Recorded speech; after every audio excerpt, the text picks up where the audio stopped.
30 de setembro, segunda, lição 1, jovens, tema Ouvindo a abertura.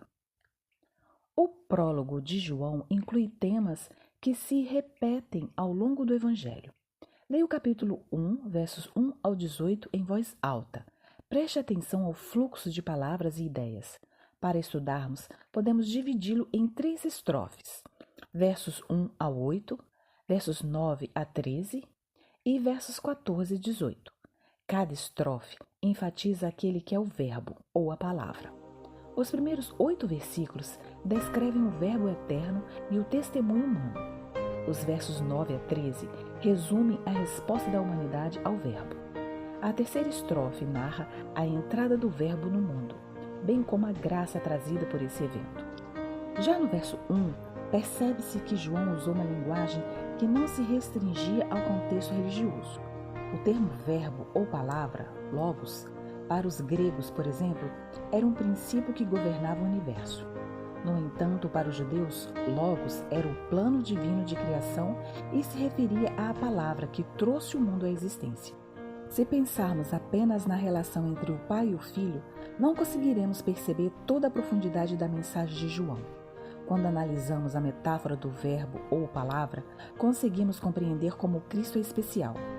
João fala sobre o princípio, mas será que se trata do princípio deste mundo, Gênesis 1:1, ou o princípio de tudo que existe? Se pudéssemos voltar a esse começo, encontraríamos Deus e o Verbo. Portanto, o Evangelho começa antes da história humana. Lembrar disso nos ajuda a compreender a importância fundamental do Verbo ao interagir com a condição humana. João diz que o Verbo é Deus. Ele possui todos os atributos e características de Deus.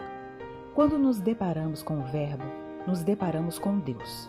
O Evangelho de João não diz simplesmente que o Verbo era um Deus com inicial minúsculo, ou que ele tinha origem divina. João enfatiza que o Verbo era Deus mesmo antes da criação e que o Verbo é Deus encarnado. João 1, verso 18. Ele nos lembra de que o Cristo ressuscitado também é Deus. João 20, verso 28 e 29. Na primeira sessão, João descreve a criação. João 1, versos 1 ao 3, e apresenta o pano de fundo cósmico. Verso 4 ao 8. São introduzidas 2 formas opostas, a luz e as trevas.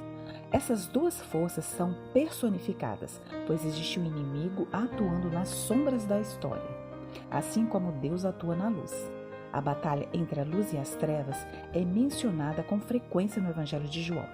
João 3, versos 19 a 21, 8, verso 12, 11, verso 9 e 10, 12, verso 35 e 46, 13, versos 2 e 27.